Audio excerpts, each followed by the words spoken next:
Five, four, three. Hi, everybody.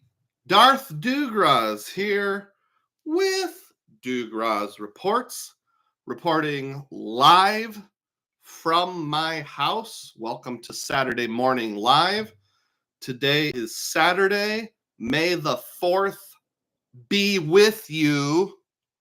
Okay, now that I have my obligatory Star Wars reference in, I realize most of you aren't here for Star Wars content, but probably points and miles content. Hope you're having a good morning. Today we're going to have, oh, my hair is terribly messed up now. Today we're going to have a theme of my 5 favorite point redemptions. And just to clarify, I'm not talking about one specific redemption. So I'm not going to say like, that one time I used points to fly to the Maldives. I just mean like in general, what are my 5 favorite redemptions that you can, at least in theory, repeat. And all of these I've done at least once. If you're here with me live, why don't you put over in the chat what your favorite redemption is? I may not be able to get to all of them, but I will certainly try my best. Welcome aboard, all 10 of you. John, Matt, Stan, Mojo, YouTube Experiment, good morning. Let's dive right into some DUGROZ data points. Got them on a Post-it note this morning. These are things I have observed either in my own personal credit journey or around the world of points and miles, one or the other, that are interesting to me. There is a bonus going on right now if you move points to Qatar from Citi. And this bonus is initiated on the Qatar side. This is not a Citi bonus, excuse me.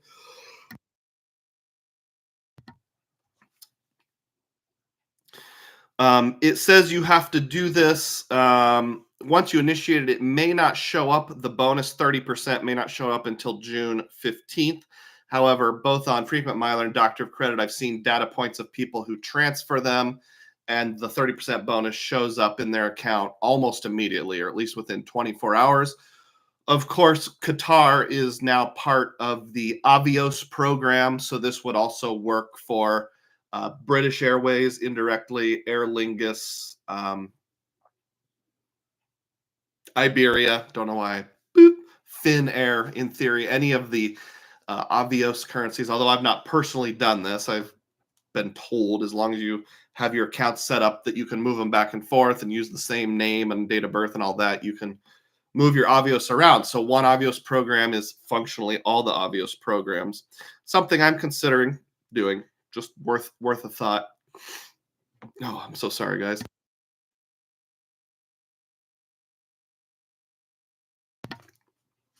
Second DUGROZ data point, or as John said, maybe I should call them DDPs. Hilton, I think I mentioned this one before, but there's 2 different things of note with Hilton right now. Number one is they have a double nights promotion, and I didn't look up double points promotion. I didn't look up the exact dates, but I remember it goes through most of the summer.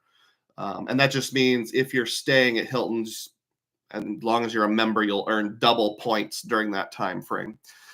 For me, since I mostly pay with points, it probably isn't that big a deal. But like when we're in Washington, D.C. this summer and staying at the Embassy Suites there, if I charge a meal to my room or something like that, that'll earn points. So why not register and at least get double points? It's probably not going to be a hugely big thing for me, but hey, free points, go ahead and register. If you're a Hilton member for that, it should be on your login. And then the second part of the Hilton one is that, just a reminder, points are still on sale. Functionally, you can buy in at half a cent per point.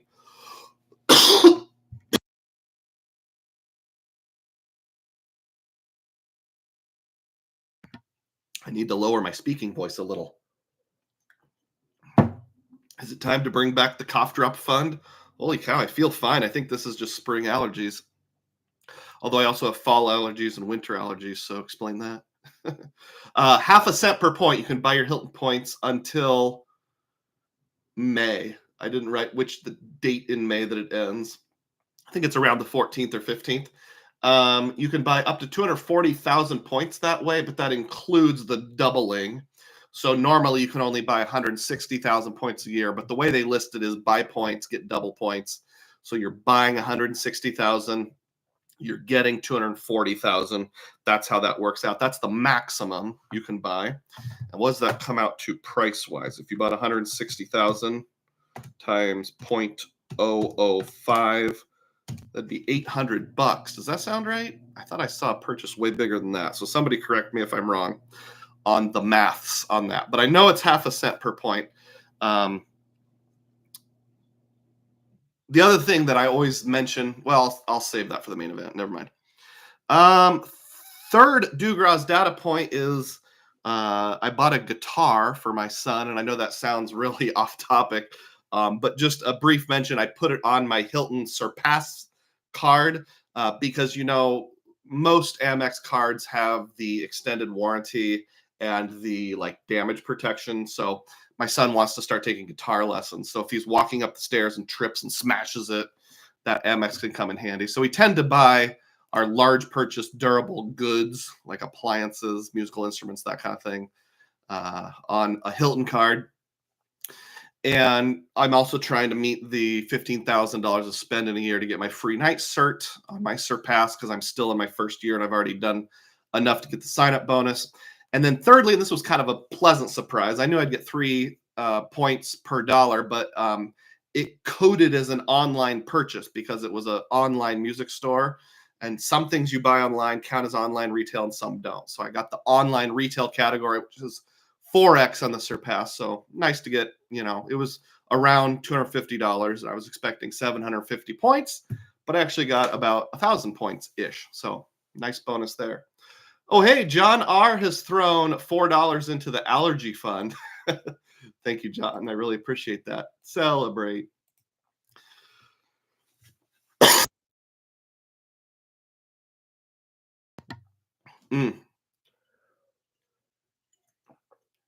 Matt says, just make sure he doesn't learn Wonderwall by Oasis first. You know, we have lots of running jokes about the guitar player who knows 4 chords and just does them over and over again. Back on one of the previous data points, Anthony Fatino said, I transfer all 170K of my Citi points to Qatar. I don't have a plan of earning more and want to downgrade my Premier and not pay the annual fee again. Oh, okay. Good to know. Anthony, have you already had that 30% bonus show up? Some people say Qatar, some people say Qatar.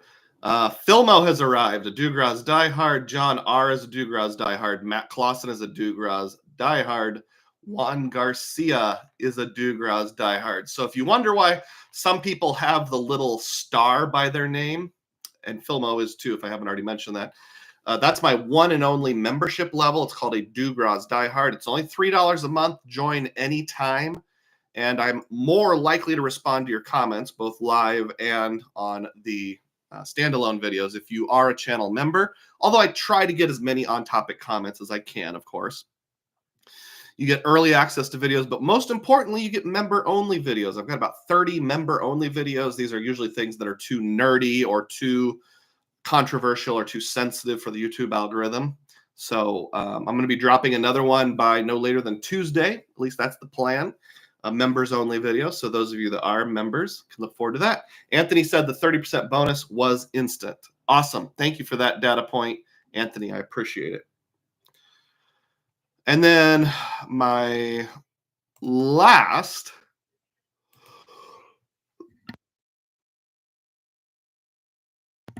Sorry, guys. Turn down the volume, Doug. That'll help. My last DUGROZ data point requires sharing my screen, so I'll do that here in just a second. And this revolves around the topic of IHG.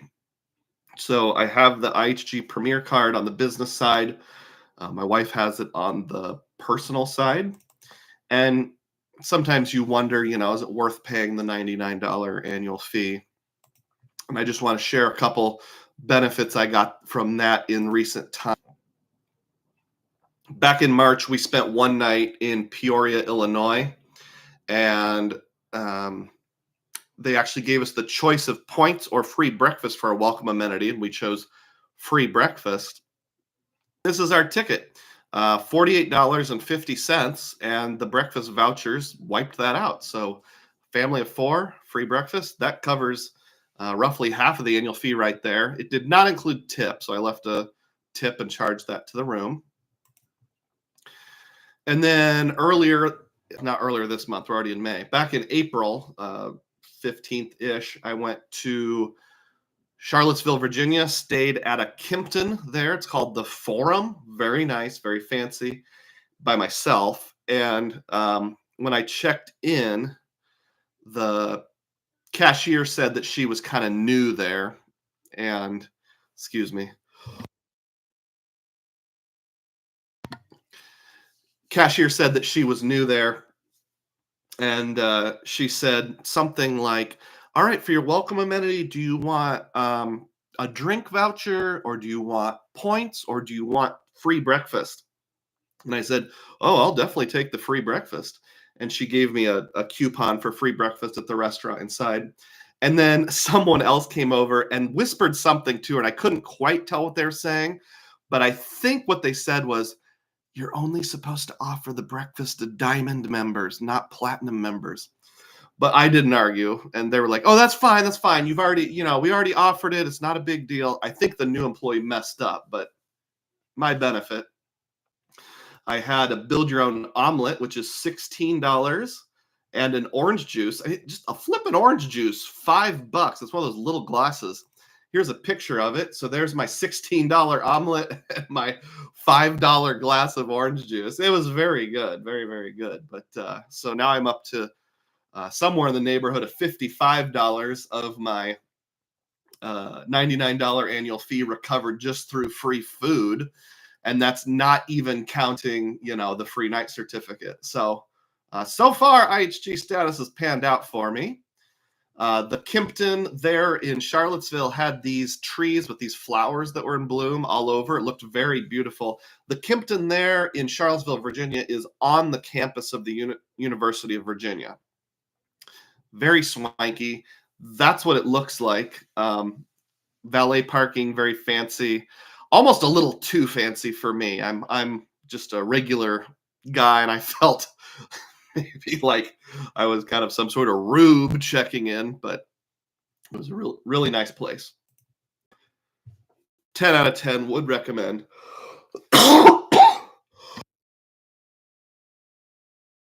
I'm sorry, guys. I'm going to get an actual cough drop. Be right back. This shouldn't be more than a couple seconds.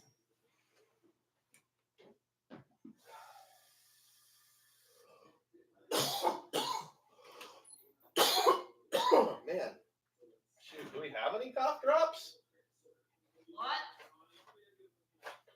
Do we have any cough drops? I have some. I know where some are. Do you need one? Yeah, would you grab one? There's one in my backpack. Thank you. I thought I just bought a whole bunch not too long ago. Oh, the jar is empty. I've got the spray.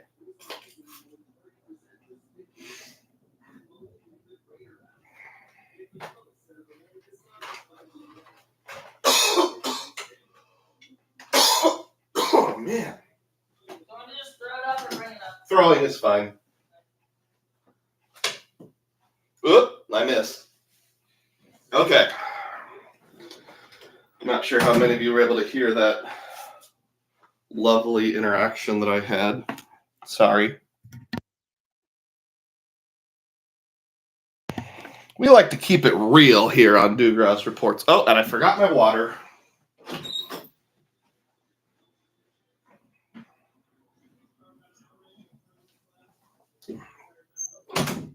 This makes for some compelling internet. That's for sure.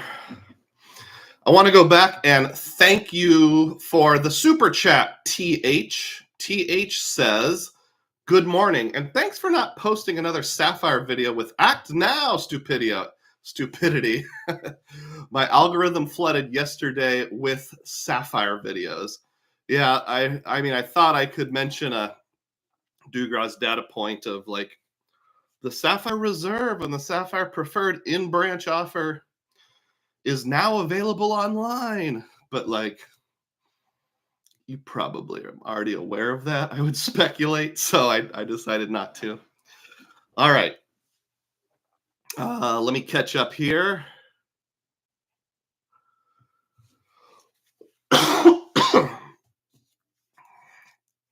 Kimptons are pretty nice. I stayed at one in Charlotte. Very nice. That was Filmo. Thank you, Filmo. Cesar Joel has arrived. Mi hermano. Riffraff EH says, I just received my U.S. Bank Altitude Reserve. You and Stan inspired me. Thanks, guys. Well, you're welcome. That's one of my favorite cards. Stan, the Credit Frog, says, DUGROZ, regarding IHG, how did you get free breakfast? I didn't think it came with IHG Platinum. That's kind of what I'm getting at, is like, even though it's not listed as a benefit, this is the third time I've had either a Kimpton or a Holiday Inn offer me free breakfast for being a Platinum member, and usually they give you a choice of an amenity. Because the card, the status that you get as Platinum comes with a welcome amenity, it appears that different hotels interpret differently what qualifies as a welcome amenity. So it's definitely not a guarantee, but I was offered free breakfast as my welcome amenity on 3 occasions.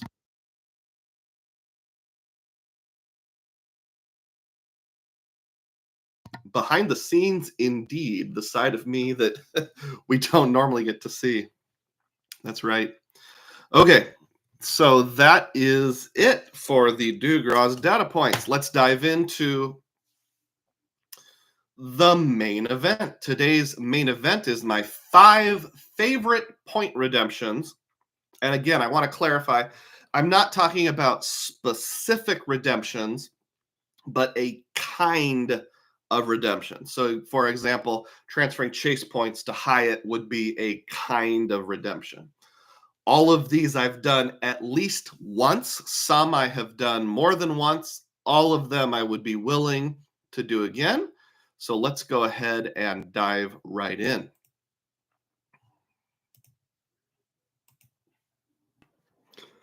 I still have my Chromebook with 8 megs of RAM. So I still have the same lagginess issues that I always do when I share my screen. But from what I can tell from both comments as well as watching my own videos after the fact, I don't think it's the audio in any way. It just means my mouth doesn't match the audio. But if at any point you can't hear me, please let me know.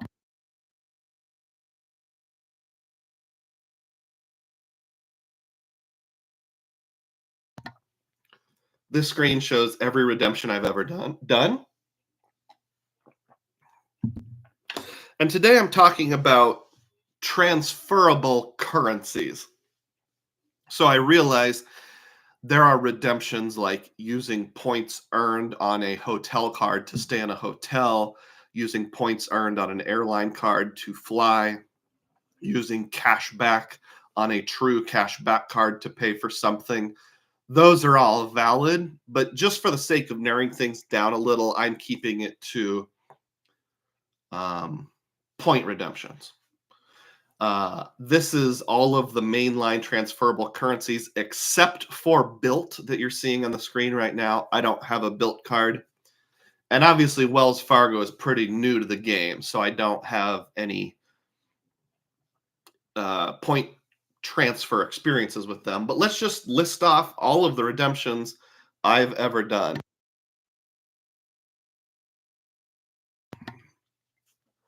With Chase, I have moved points to Aeroplan, United, British. British is usually the purpose of using it with American Airlines. Southwest, Hyatt, IHG. Now, just for the record, I generally don't recommend transferring your points to IHG, but it was when there was a 65% bonus, and I just needed a top off. I needed like an extra 12,000.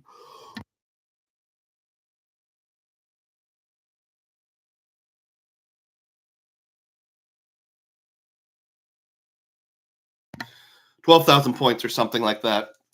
I've used the portal, both with the reserve and the preferred. at either 1.25 or 1.5.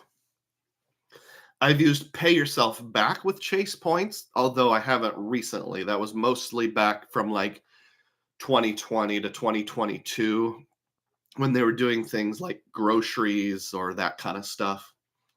And then I've used cash. I've cashed out my Chase points for a penny each before. Moving on to Amex, I have sent points over to Flying Blue, Virgin Atlantic, British, Hilton, and I've also cashed those out. Just to clarify, when I say cash out with Amex, at one point I had both the business platinum and the business checking, so I could cash out for a penny each. I realized that normally, unless you have the Charles Schwab or the business platinum, you would get less than a penny a point for cashing out. I wouldn't recommend that, but penny points I'm willing to do now and then. On my Capital One miles, I have sent those over to Flying Blue, Wyndham, and used the travel eraser.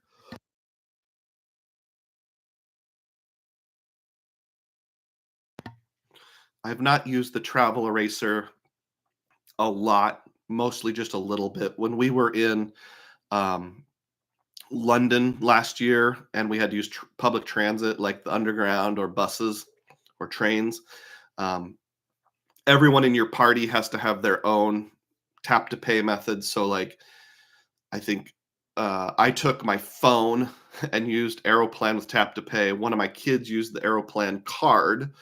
My wife used her Capital One authorized user card. And then the other son would use the prepaid transit card. I can't remember what it was called. But yeah, so basically it was just like a small portion of our buses and subways where we paid off with the travel eraser. And I think I used it one other time, but I don't remember when. Citi, I haven't done a lot of redemptions with. I have sent points over to Choice for great value. I've sent points over to Wyndham, which I'll come back to. And I've bought gift cards. Now, disclosure, I bought gift cards with Citi before I had the Premier, and it was really in like my first year of points and miles that I used Citi to buy gift cards because at the time I only had the Rewards Plus card, and you can't cash out if that's your only card at a penny a point. You have to buy gift cards.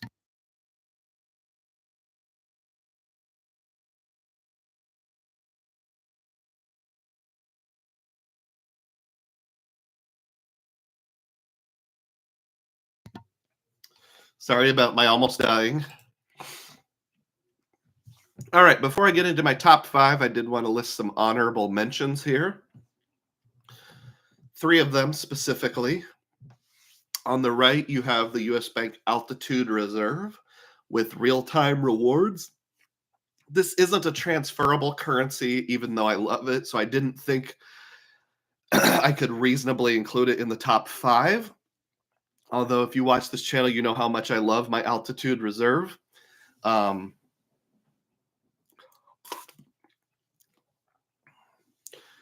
This shows just how bad US Bank is at marketing real-time rewards, in that this graphic was like from 2016 or something like that. They don't even have a graphic for real-time rewards on their website anymore. Frequent Miler had that graphic, so I nabbed it from there. Hilton is also an honorable mention, coming over from American Express. I know some people are down on using Amex points for Hilton, like you can't get enough value. And I have only done it when I've had a transfer bonus of at least 30%. So instead of transferring 1 to 2, I'm transferring 1 to 2.6. I had mentioned earlier that you can buy Hilton points frequently for half a cent each. And on one of my videos, or maybe it was on Facebook, someone pointed out, if you're transferring 1 to 2.6, you're really only getting 1.3 cents per point, because you could be cashing those out at a penny each and buying it, which is still better than 1 penny each, but it's not that great of a value. While that's true, I think with any redemption, you also have to consider how easy it is to get the points. And because, maybe not so much in the future, but for a while there,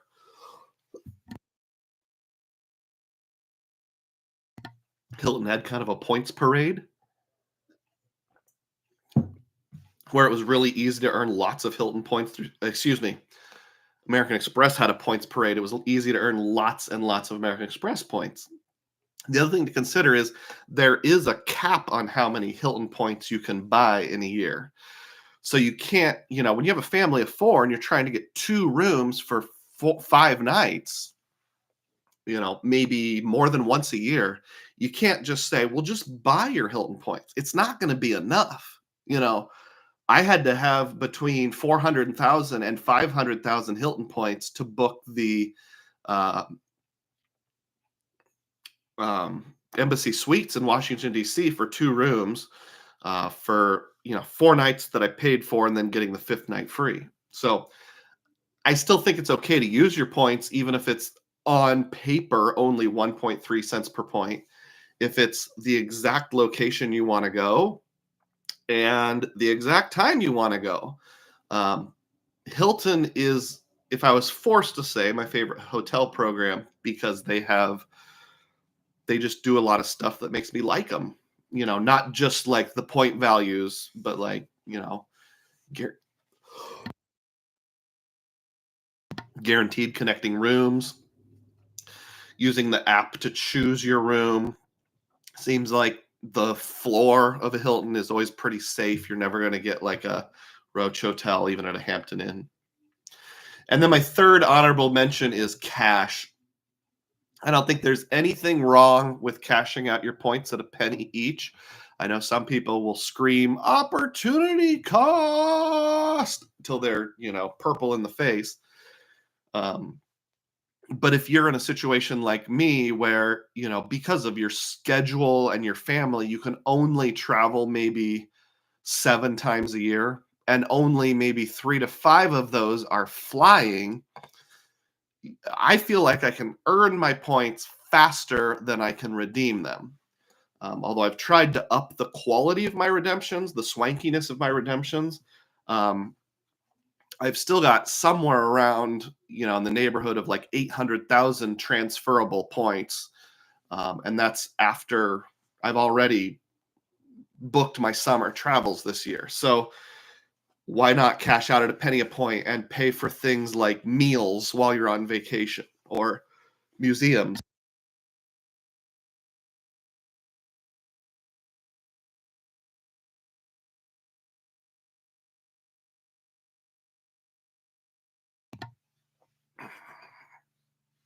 Riff Raff says regular guy that wants the Ritz card.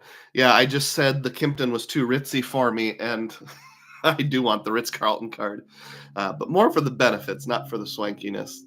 Chad Pennycuff has arrived, another DUGROZ diehard. Hello, Chad. JP Knowledge is on board. Good to have all of you here.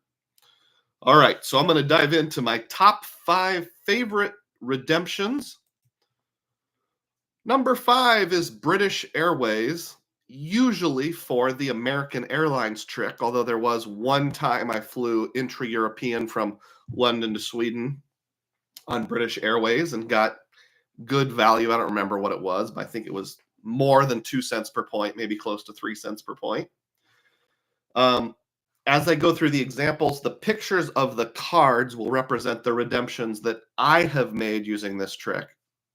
So, and there's nothing significant about Sapphire Reserve or the Business Gold. You could transfer from any of the transferable cards. Just those are the ones I chose to represent the ecosystem.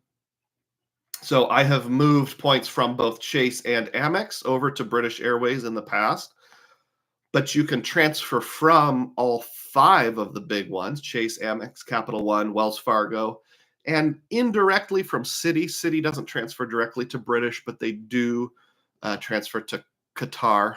So, we mentioned earlier in the live stream, Qatar as the same as any other Avios program.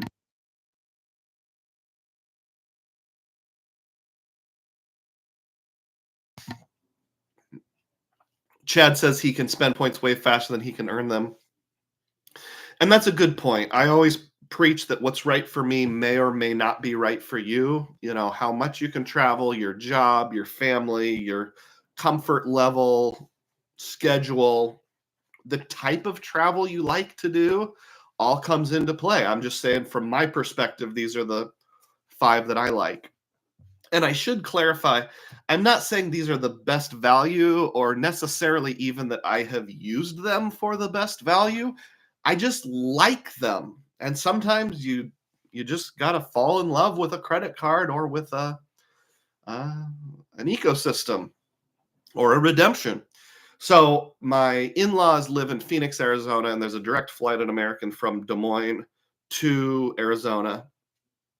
So I've used British Airways to buy those tickets on American more than once. This summer, I'm going to Washington, D.C., as I mentioned, and there's a flight from Des Moines to Washington Reagan.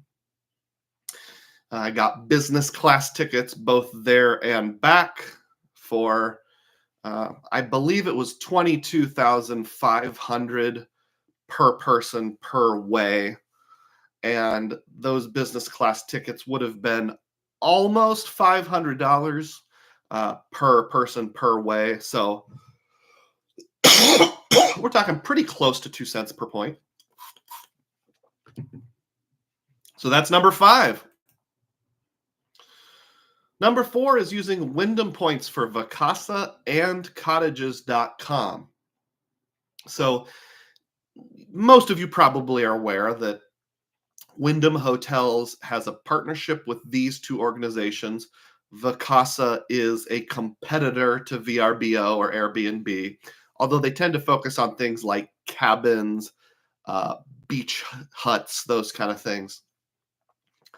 And then cottages.com is the exact same thing, just specific to the United Kingdom. So Vacasa is America, cottages.com is the United Kingdom. My favorite redemption ever, just in terms of like what we did and how it turned out, was using Wyndham points through cottages.com to book a 2-bedroom cabin in Wales. And I said cabin, but it's more like a house, a fairly modern house with hardwood floors, those kind of things. I mean, this was not roughing it or anything. There was a hot tub, electricity, running water, cable TV, internet, all those things. Not air conditioning, because a lot of places in the United Kingdom don't have air conditioning, but it was okay if you just left the windows open early in the morning or in the evening. It cooled things down however much it needed to be cooled down.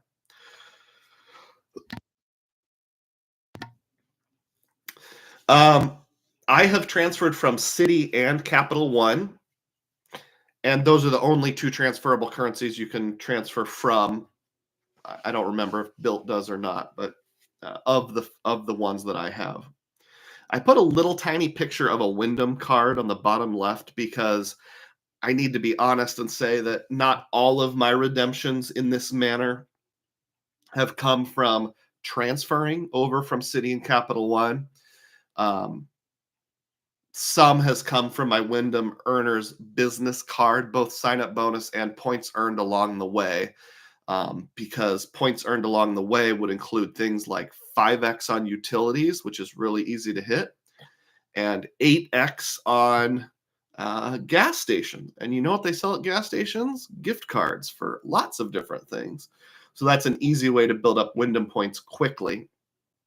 Now, I'm fully aware that Wyndham has done some devaluation here using this trick in the recent past. It used to be 15,000 Wyndham points per bedroom per night, no matter what, with sort of a observed but unstated cap of around $500 being the most you could do. Late last year, maybe it was early this year, they changed their policy where if you book something that would cost up to $250 per bedroom per night, it would be 15,000 points. And if it's between 250 and 500, it would be 30,000 points. And you are unable to book anything that would have a cash equivalent of more than 500 per night with Vacasa. On cottages.com, it was just capped at 300 per bedroom per night, still 15K. If you have any of the Wyndham credit cards, you get a 10% discount. So it would be $13,500 per bedroom per night, except at that more expensive tier, it'd be 27,000 points per bedroom per night. The way that works out in terms of cents per point, with Vacasa, the best you can do is roughly 1.85 cents per point.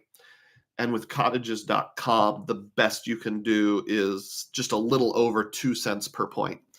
Now, both of these cards, Citi and Capital One, have had transfer bonuses in the past. So even if we go with the, let's say you don't quite get 1.85 with Vacasa, you only manage to get 1.5 cents per point because you're not close to that 250 or 500 cap. Let's say there was a 30% transfer bonus. Well, 1.5 times 1.3 would be 1.95. So you can think of it as like 1.95 Citi points or Capital One points, cents per point. Something along those lines. That's an example. It may not be those exact figures.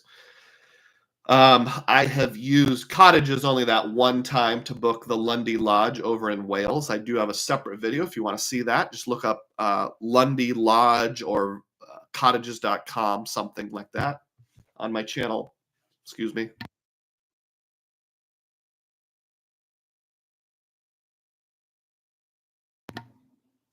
Again, sorry guys. Cough drop / allergy fund is in play because I didn't know that I would have these reactions this morning with my allergies and stuff. I don't know if you're getting this where you are, but here in Iowa we've had a drought for like 10 years, and then this year, karma or fate or God or whoever you want to call it decided we're going to dump gallons of rain, which means the grass and the trees are growing super fast and just unleashing torrents of pollen. As George Washington would call it, sovereign nature or something like that. Where was I? Wyndham, Cottages, Vacasa. Other Vacasas I've done, I rented a very nice cabin in the North Woods of Wisconsin, like almost to the UP of Michigan. My boys and I spent a long weekend. That was actually when I did my very first live stream. A long weekend at a cabin in central Wisconsin later on. And it seems like there was one other time I used Vacasa, but maybe not. Maybe just those 3 times. 1 with Cottages, 2 with Vacasa. If you remember the other one from watching my videos, let me know. John says, luckily I have no allergies. As Napoleon Dynamite would say, lucky.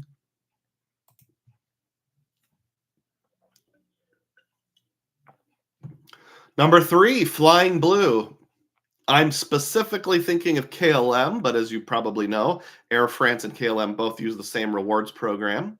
KLM is the Royal Dutch Airline, so they mostly fly. In fact, as far as I know, they exclusively fly from multiple cities in the United States to Schiphol Airport in Amsterdam.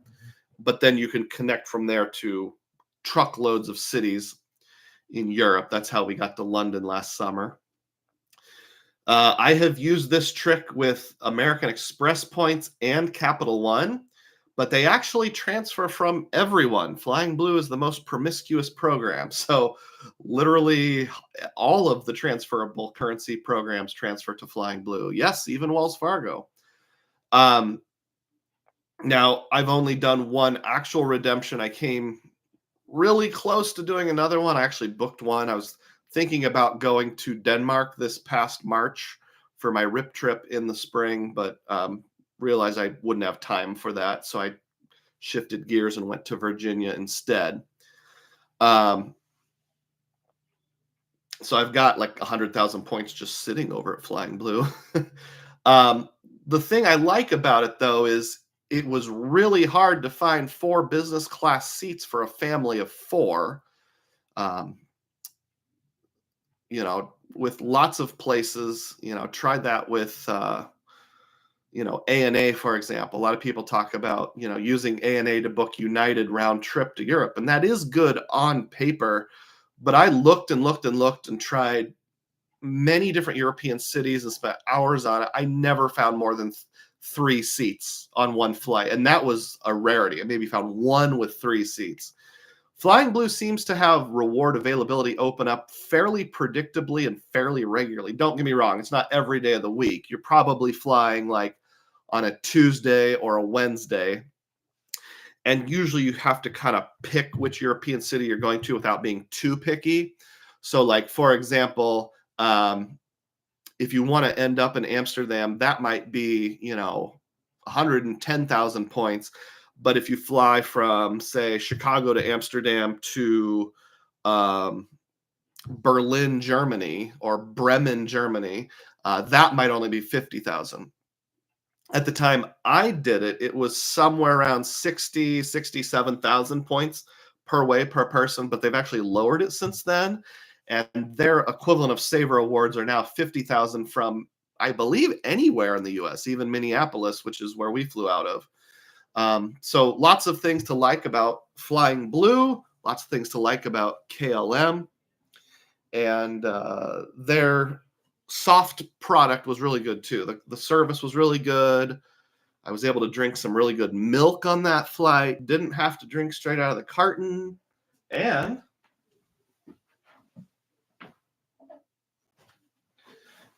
they give you these cool blue houses called a Delft house. So if you're flying business class, everyone gets one of these little ceramic houses. They're actually filled with alcohol, but I don't think hardly anybody opens it and drinks the alcohol. Most people just keep them as collector's items. If you look in the background, you notice we've got 6 of them. That's because 4 of us, a family of 4, and we all coordinated to make sure we didn't choose the same one. And then I expressed how excited I was. So one of the flight attendants, put 2 more in a bag and shoved it in my backpack and said something like, "Shh, don't tell anyone," something like that, which was awesome.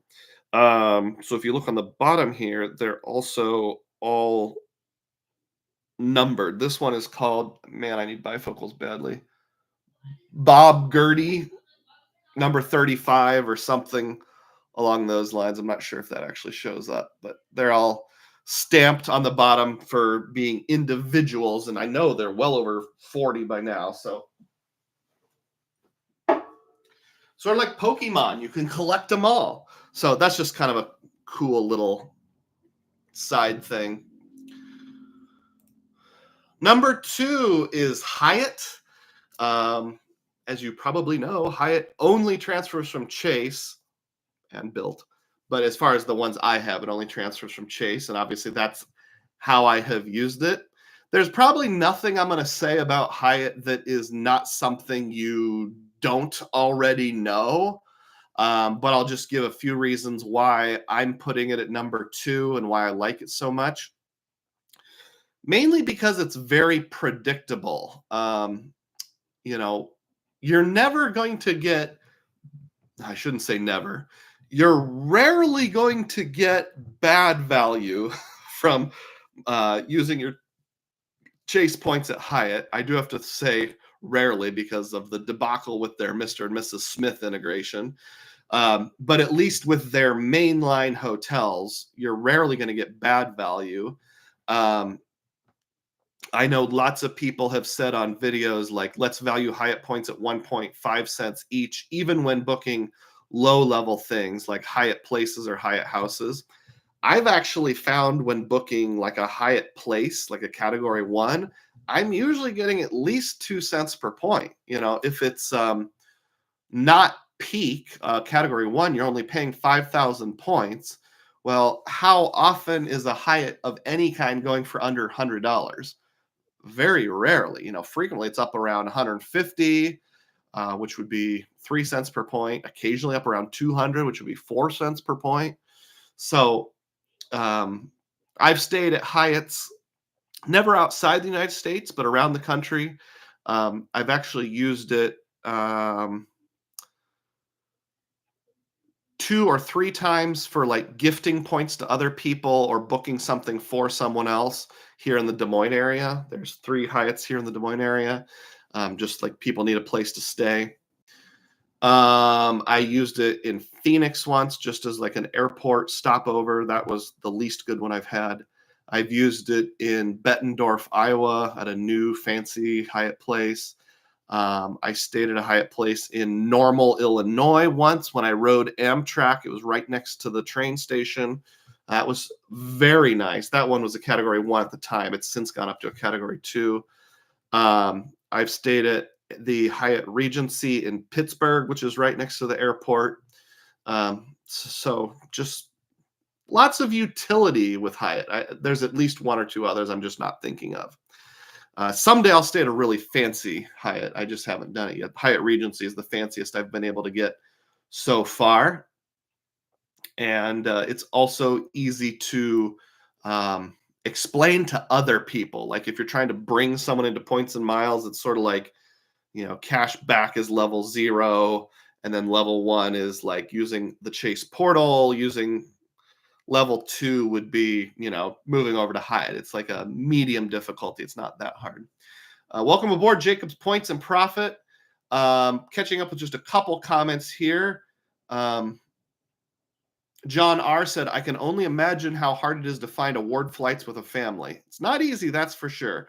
Filmo says, Flying Blue is great. Looking forward to my first white trinket house in July. They're called Delft houses, if that helps. Chad Pennycuff says, I got 3.9 cents per point at a Hyatt in San Diego that is immediately next to the cruise port. Best location and best redemption. Yep. And Riff Raff says, I use Wyndham points to stay at the Horseshoe Casino here in Colorado for $13.5 per night. Rooms are over $200. Great value. Yeah, I've only once ever used Wyndham points to stay at an actual Wyndham hotel, but I'm sure there's some good ones out there. All right, before we get to redemption number 1, we'll take our biology break, also known as intermission. So stay tuned. Unless I get into another coughing spell, I'll be back in less than 90 seconds. Hang in there. Thanks for your patience.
So I should have asked all of you to be guessing what you thought I would probably list as my number 1 redemption. You still can put it over in the comment section. It's not really a secret. Forgot to turn on my lights in the background. I've talked about this redemption many times. I've said things like, I feel like I'm the only person talking about it, and it's kind of a unique redemption, or a very, what's the word I'm looking for? You have to get things set up just right, but once you do, it's really, really kind of handy. You may not have joined in yet, Chad. I actually listed U.S. Bank Altitude Reserve real-time rewards in my honorable mention section because I designed this to be for transferable points, and I felt like it's not really transferable points. It's kind of points like. Did I even mention it, or did I just put it on the screen and forget to mention it? Let's go back. No, I mentioned it. Yeah, it was when my coughing was really bad, so I was hardly able to talk at that point. So, drum roll, please. The number one redemption is Aeroplan's pay yourself back option. And I have only done this with either points I earned on the Aeroplan card or a Chase card, because it only transfers from Chase. Now, there's a huge asterisk here when I say it only transfers from Chase. So the terms and conditions on the Aeroplan credit card say that you can only use points that are either earned on Aeroplan or transferred from Chase for the pay yourself back, because you have to have the Aeroplan credit card to be able to do this. There are data points out there of people moving points in from another program. Let's see, it's Capital One and Amex that also can transfer to Aeroplan. But there are also data points out there of people who transferred in from Amex or Capital One, used the pay yourself back, and got their account either shut down or restricted. So I don't want to risk it, so I'm only using points earned on Aeroplan or moved over from Chase. The reason I put the Aeroplan card small is because it's not really a redemption. I think of it as a Chase redemption. I think of it as a way to use Chase points, but you have to have the Aeroplan card to do it. Now, for the 3 people out there who don't know what I'm talking about, Aeroplan is the rewards program of Air Canada. I've never flown on Air Canada. I've never even flown to Canada. I've not even been to Canada since I was 11 years old, and my family went to Niagara Falls one time. But when they launched the redesigned Aeroplan card, I think it was 2 years ago in 2022, they said that they would allow unlimited pay yourself back through the end of 2022. Or no, it must have been early in 2023, I'm thinking. They would allow unlimited pay yourself back through the end of 2023, and then it would be capped at $50,000 per year after that. Once we got partway through last year, they said, let's make it unlimited through July 1st of 2024. And then fairly recently, within the last couple months, they actually said it's unlimited through the end of this year. So the only thing I don't like is the uncertainty about whether or not it will be unlimited beyond 2024, whether it'll be capped at 50,000 or not available at all. And frankly, we just don't know. They've actually completely taken the 50,000 points a year language out.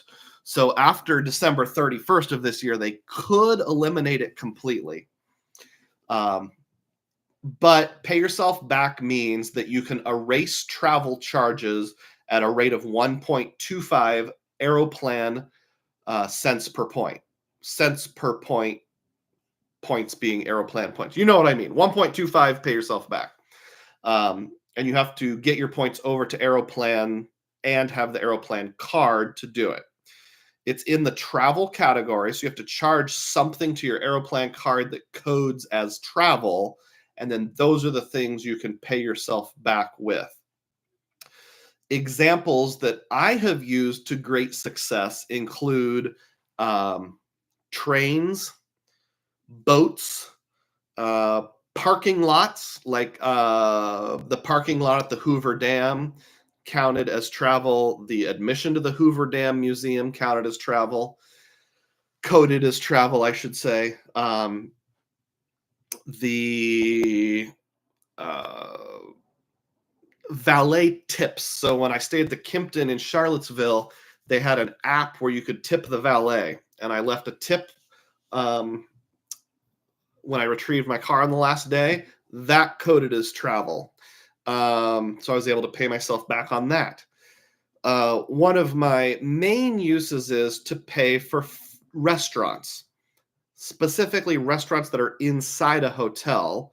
So most of the time, I'm going to be using points to pay for the hotel itself. But of course, anytime you show up at a hotel, they ask you for a credit card to pay for incidentals. So I put the Aeroplan card on file as my incidental card. Then I will eat at the restaurant inside the hotel. And bear in mind, this might be with a family of 4, so it can get expensive. And then use points to pay for that. So indirectly, I'm using Aeroplan points to pay for restaurant food. Now, in terms of the value, it's not just 1.25 cents per point. That's what it is on the redemption end. But in terms of getting your points over to Aeroplan, if you transfer 50,000 points or more, there's always a built-in 10% bonus that Aeroplan throws your way. And I think you can do that up to 4 times per year for 200,000 points. So you're going to take 1.1 times 1.25. As long as you move them over in blocks of 50K or more, you're never going to get less than 1.375 cents per point. If you wait for a transfer bonus, so in the last year, Aeroplan has had 2 transfer bonuses coming from Chase, and they've both been 20%. And those stack. You get the extra 20%, you get the extra 10%. Unfortunately, they aren't like cumulative, but they both show up separately. So that's 1.3, and you take that times the 1.25, and you're functionally redeeming your points at 1.625 cents per point. Or if you want to use fractions, 1 5/8 cents per point. And then even better, you're actually double dipping, because on whatever charges you put on the Aeroplan card, you're still earning Aeroplan points.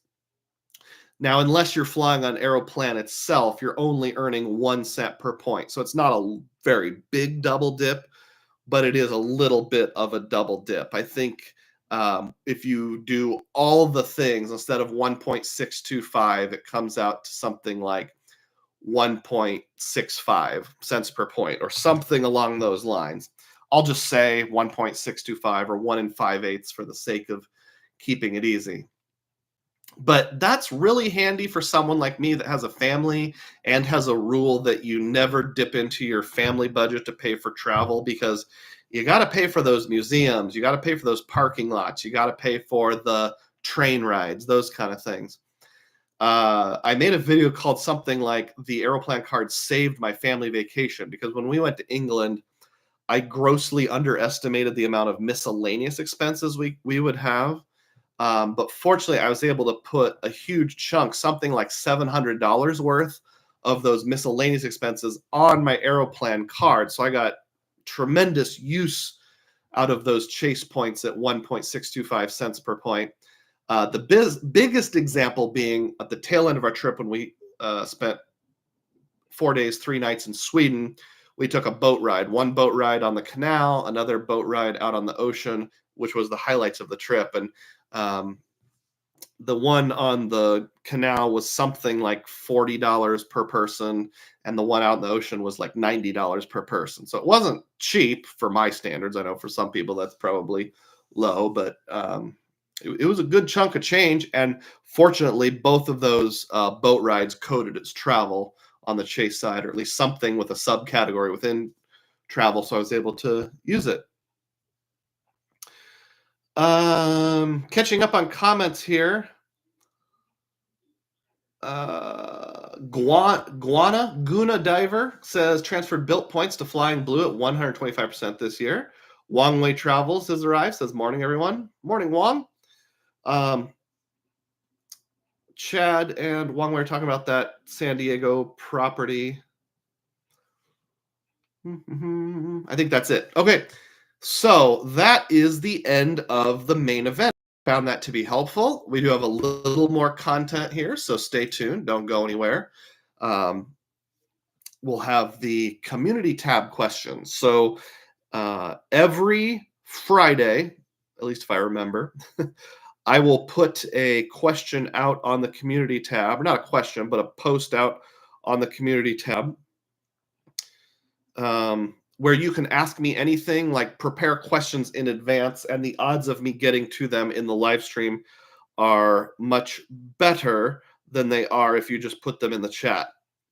I also always put a picture along with it, and you can guess where that picture was taken if you would like to. So let's take a look at what today's picture is.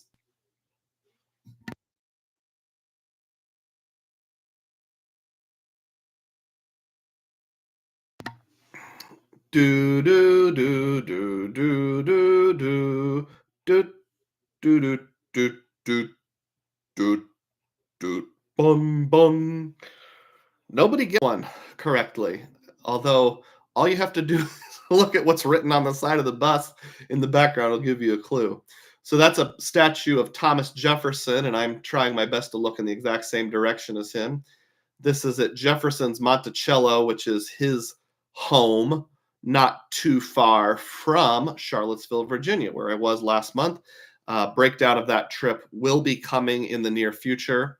I also have an alternate channel called DUGROZ Nostalgia, which is the non-points and miles side of my travel. So if you just want to know about like pretty pictures of things I did, the history of things I did, my nerdy love of presidents' houses and graves, pictures of me standing next to some obscure monument. Don't get me wrong, I'll still put some of those things here on DUGROZ Reports, but if you want more details, more pictures, you'll find those over at DUGROZ Nostalgia. I've got a couple shorts right now. YouTube Experience said, I can't read what the bus says. It's too blurry. I apologize. I don't know if that's a function of my picture or if that's a function of YouTube.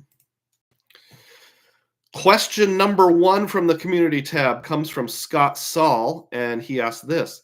You may have covered this before, but do you think the Hilton Aspire is much better than the Surpass, assuming there was a resort property you could stay at twice a year? I've been working the Surpass, and the math seems better. Spend 15,000 points, you get a free night, plus 45 to 60,000 points from spend, assuming you liquidate the $150 annual fee. Aspire, you get a $550 coupon for $600 that is harder to liquidate plus a free night. Is it just me? Yeah, that's a good question, and I've been kind of on the bubble of making that decision too. I know you said at the beginning, assuming you stay at a resort property twice a year. Not everyone is going to spend $15,000 on their Hilton card a year, and if you have lots of card and you want to spread out your spend, you're probably not going to.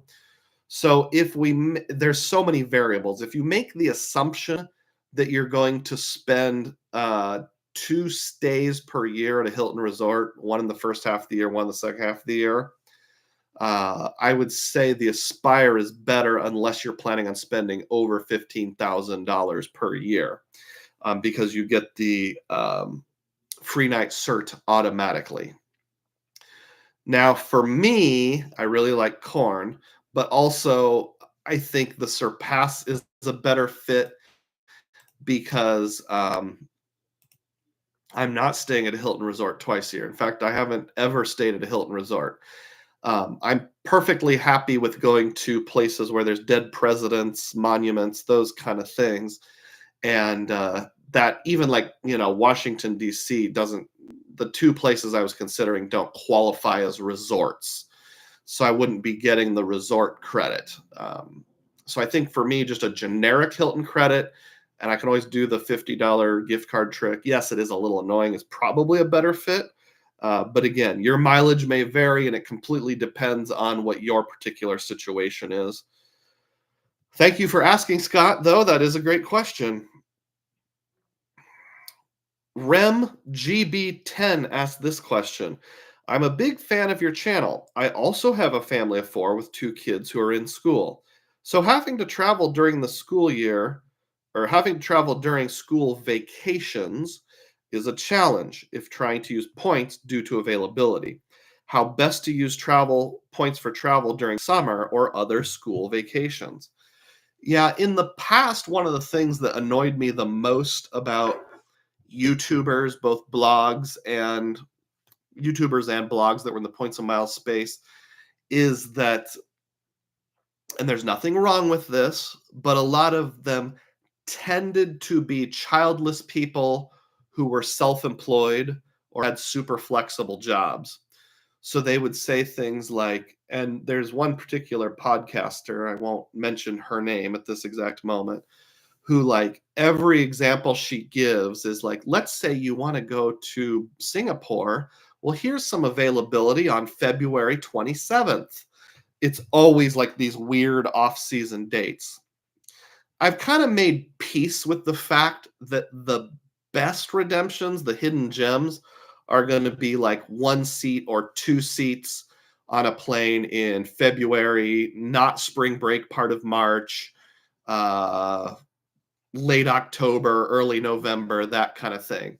It's just the way it is. And if you were the airline or the hotel, frankly, wouldn't you do the same thing? You want to give the biggest incentives to fly or stay when people are normally not available. So I get that.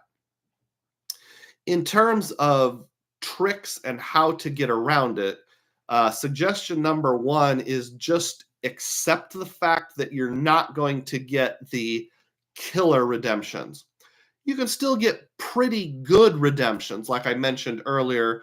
Business class, flying blue in the summer, you're probably going to have 6 to 10 dates for 50,000 points per direction per person. Yes, that's 200,000 one way for a family of four, 400,000 round trip. But for business class, that's still pretty good. Those tickets that I did would have cost me $48,000 total. And I calculated something like 9.6 cents per point. So even though it's not as good as ANA, or it's not as good as using Virgin to book Delta One suites, which is a real hidden gem that's hard to find, it's still pretty good. Hyatt is another example. Use the Hyatts. Consider something like the Altitude Reserve or something like the Aeroplan #1 redemption that I mentioned. When I went to Chicago in January to see my sister's family, cash rates were low. So I stayed at an Embassy Suites using cash and used my Aeroplan card indirectly to pay for points that way. So accept the fact that you're not going to get the best redemption, but you can still get good redemptions. Try to find ways to pay for things with points to keep your family budget down, like pay yourself back, like real-time rewards, even the Capital One Travel Eraser. Don't be embarrassed to cash out points at 1 cent per point. Just accept the fact this is the phase of life that you're in. And someday when your kids are grown and out of the house, then you can find Delta One to Australia in February for 50,000 points using Virgin Atlantic or something like that. I don't even know if they fly to Australia. Great question. I really appreciate it. Philmo says, if you're not staying at Hilton resorts, well, he didn't say resorts, but I'm assuming resorts. If you're not staying at Hilton resorts twice a year, probably the Aspire card is not for you. JP Knowledge says, combining those two transfer bonuses makes me really want to add the Aeroplan card to my wallet. When the time is right, it will be a great add. Yep, I agree with you. It's hard for me to push the Aeroplan card, though, because of the uncertainty of when the unlimited pay yourself back would end. So I would say, JP, if you're going to do it in the first half of the year so that you have the whole second half of the year to use it in an unlimited fashion. Philmo also says the best way to book for families with school restrictions is to book as early as possible. That's a good point. So you should be looking for your summer vacation in, like, if you're flying in July, start looking in like August, September of the preceding year. Philmo says, or just leave the kids at home like I do. Wong Wei says, regarding Hilton stays, to stay more than 2 nights at Hilton's on award points, your spend has to be high, even at lower end properties. And that comes back to part of the reason why I said Hilton redemptions is an honorable mention for me, even though, it might only be, 1.3 cents per point when you factor in the opportunity cost. You can't buy unlimited Hilton points. So if there's a Hilton I really want to stay at and it's in exactly the location I want to stay at exactly the time, I'm just going to accept the fact that 1.3 cents per point to book directly with Hilton, transferring from American on a transfer bonus, isn't that bad. Chad says it's kind of hard to justify Aeroplan card when you have reserve and everything's 1.5 to begin with. I guess it's slightly higher if stacked and you can shop outside portal for pay yourself back. You kind of hit on it at the end there. And Chad, if I could earn unlimited US bank points, Darth DUGROZ, unlimited points, I would agree with you. But it's a lot easier to earn truckloads of Chase points than it is to earn truckloads of US bank points. Because, for example, right now, my Freedom Flex is getting me 7 points per dollar on dining, sometimes 5x on groceries. If you're into the gift card game, whether it's strategic spending or manufactured spending, you got your inks and buying those 5x cards over at Staples on a regular basis. If I could earn, if I could use tap to pay for my parents' assisted living, I would probably do nothing but the altitude reserve, but I just can't earn points fast enough on the altitude reserve. I've done my one giant car rental on my altitude reserve this year. Frankly, I'm probably not going to have any more real-time rewards used the rest of this year because I'm down to like less than 1,000 points. Filmo says, me and mom are going, maybe we'll see you there, LOL. Filmo mentions return of Darth DUGROZ. JP Knowledge says, you're right, best sweet spot redemptions are very rare. Multiple first-class international seats, good luck. It isn't impossible, but it takes a decent amount of time and studying. I suppose you could just pay someone like JP to do the research for you. That would be an option too. Minor plug. All right. One more question over here on the community tab. This is from my brother Cesar Joel, who's still on board. Pick one and why. You could have 1 million Capital One miles, 1 million Wells Fargo points, or 1 million Citi points. Keep up the great work, Hermano. I'm going to assume on this question, somehow you were just given 1 million points. So I'm not going to take into consideration how hard it is to earn them. I'm just going to assume, I don't know, for whatever reason, one of those places calls me in a few years and says, hey, it's your 5th anniversary with us. We're going to give you 1 million points. So somehow, if I could only get one of those, which one would I want? Now, I see you left off both Amex and Chase, and I would take either one of those first. I assume that's by design because that would make the question a little too easy. So let's go to award.travel and pull up the transfer partner matrix. So if you're wondering, this is a website I use frequently. It's award.travel/TPM. TPM stands for Transfer Partner Matrix, and it'll show you all the transfer partners on a grid. There are others out there that are like in PDF form, but they don't update as regularly. So this will help me with. So I can pick Citi points, which are orange, Capital One, which is blue, or Wells Fargo, which is red. So I'm going to start by thinking about Wells Fargo because that makes it easiest. So here's a Wells Fargo that's duplicated by both. Here's a Wells Fargo that's duplicated by both. British is duplicated by Capital One, but not Citi. However, Citi does have Qatar, so I'm going to say same difference. Iberia is another obvious, so same difference. Airlines is an obvious for same difference. And then down here, we've got choice at 1 to 2, choice at 1 to 2. So Cesar, to start with, I'm going to rule out Wells Fargo because there's nothing they have that is unique. I can get every single thing they have either directly or indirectly with Citi. Now, I will give one very, very small caveat that's a unique situation that's unique to me only and maybe a very small handful of other people. I opened a Wells Fargo credit card back in 2007 before I knew a thing about points and miles, called the Wells Fargo Signature Visa. At the time, I was a Wells Fargo employee. I worked there for like a year and a half. And unbeknownst to me, that card gives you a 1.5x boost on travel for airlines only through their portal.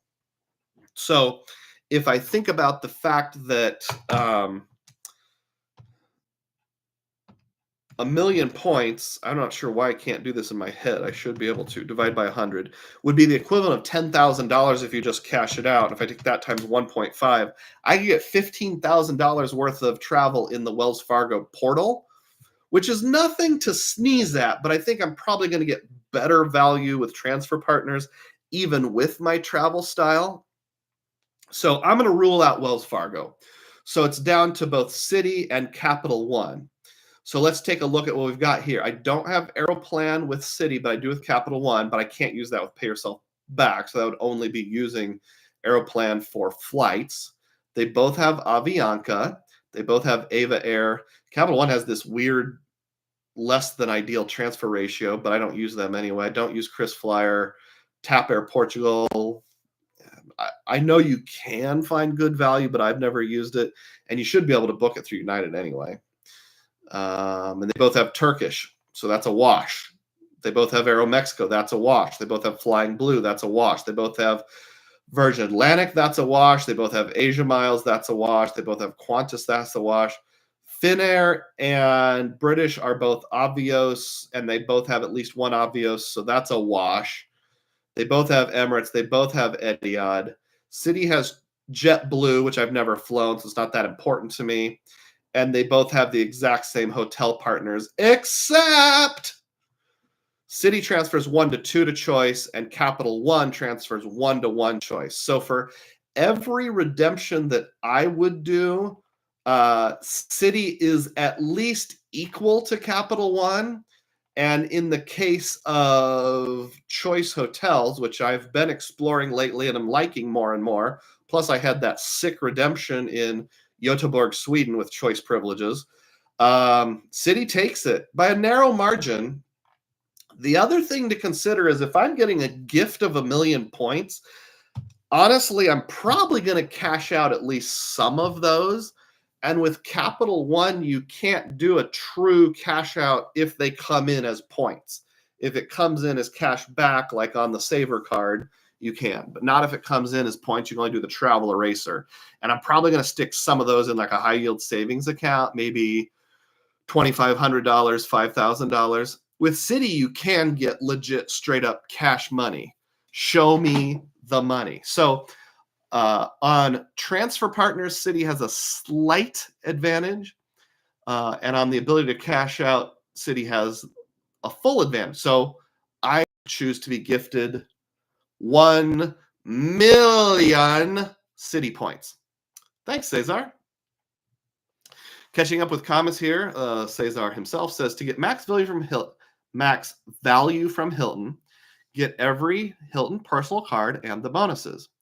Year 2, downgrade all to the no annual fee card. Wait a month or two, and Amex will start offering upgrades. I've heard mixed data points on the upgrades, but I did get an upgrade offer on my Blue Cash every day. So maybe it will happen. My dad has both the Surpass and the Honors card. So we're going to do that at the end of year 1 with Surpass, going to downgrade him to the Honors card. And hopefully within the next 2 to 3 years, he'll get at least one upgrade offer if he lives that long. Chad Pennycuff says, going to Star Wars Galaxy Edge today. May the 4th be with you. I bet that'll be crowded, but it'll also probably be awesome. Cesar says, sometimes even credits reset when you downgrade. Interesting. So I wonder if you went Surpass, downgrade to Honors, wait about 2 or 3 months, then upgrade back to Surpass. Like, could you get that $50 credit with even if it fell within the same quarter? I wonder. It'd have to be less than 3 months.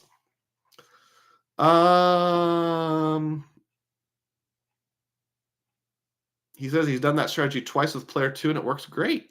Wife is missing the Aspire.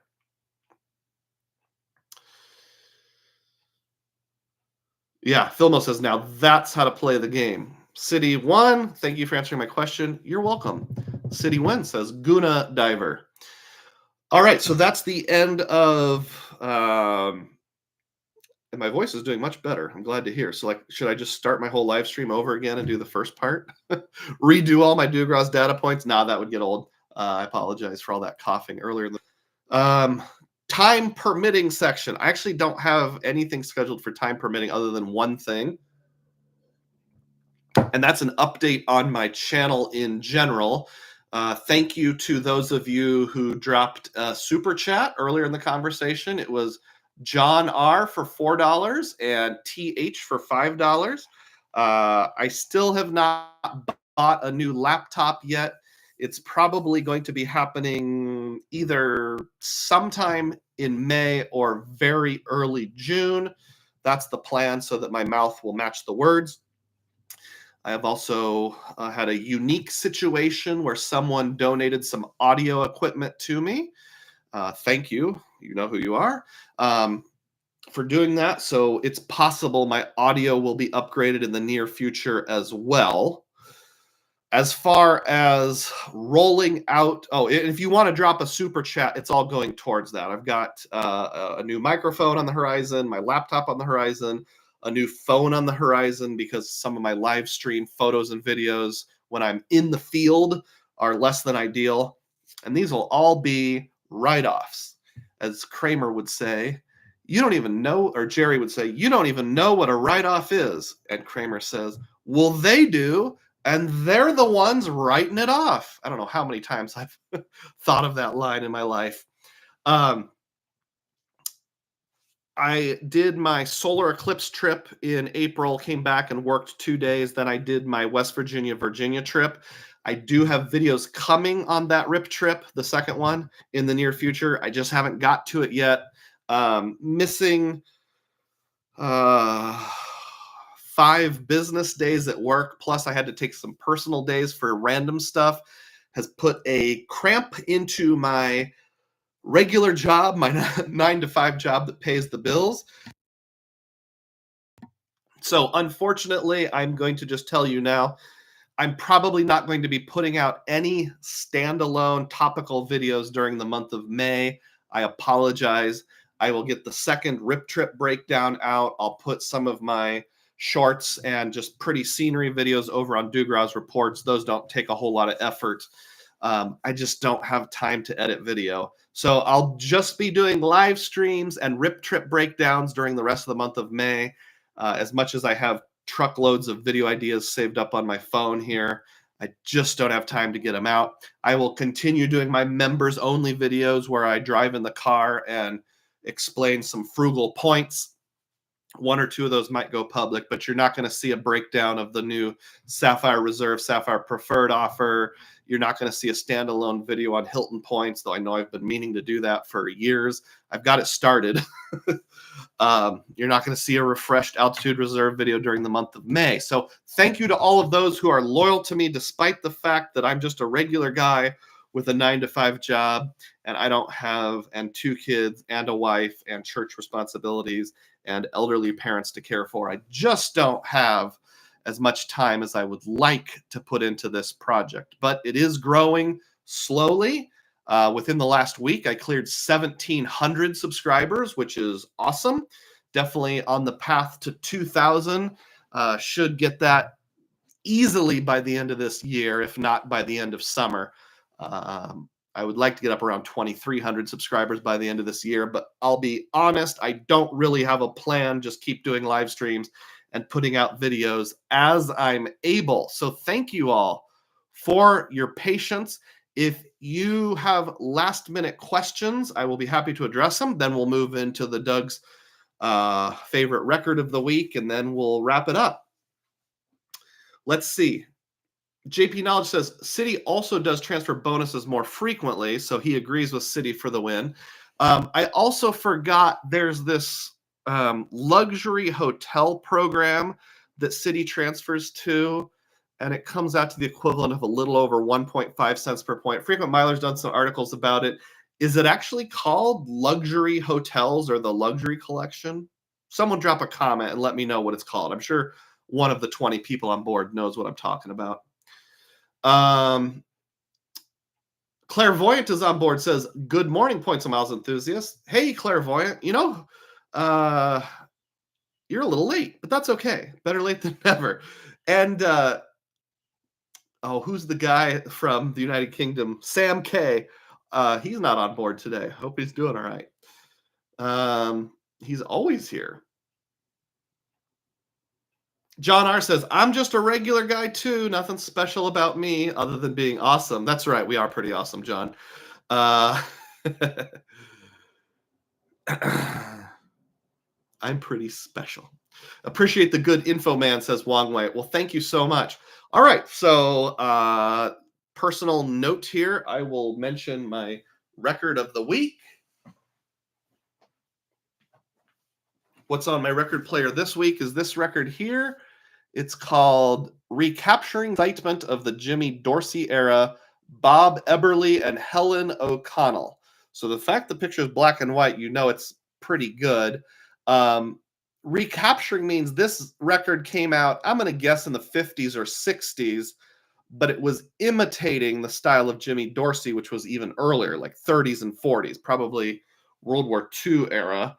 I'll see if I can find a copyright date on here. Copyright 1961. Yeah, so this came out in the very early 60s, and I like kind of music from that era, sort of the big band swing style, like a little before like the Frank Sinatra type crooners, but still sort of this nice blend of like old style jazz and more modern lounge music.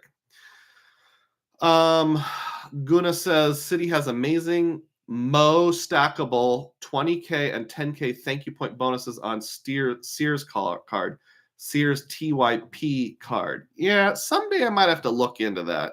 It's one of those cards that isn't very interesting if you just look at like what it does. I think it's 3x on like online purchases, which is okay.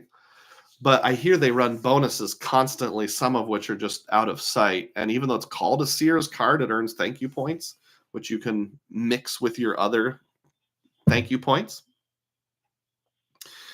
All right. Thank you, everyone, for watching. Last chance to click thumbs up. Last chance to drop a super chat if you want to. Guna says, not the Shop Your Way card. Oh, and Anthony Fantino clarifies the program I'm thinking of is the Leading Hotels of the World loyalty program, which is called Leaders Club. I actually might look into that, see if they have one in the Washington, D.C. area, because I've got 3 days I still need to cover. Thanks so much, everyone. And as always, may your spending be frugal and may your points be plenteous. Unlimited points! May the 4th be with you.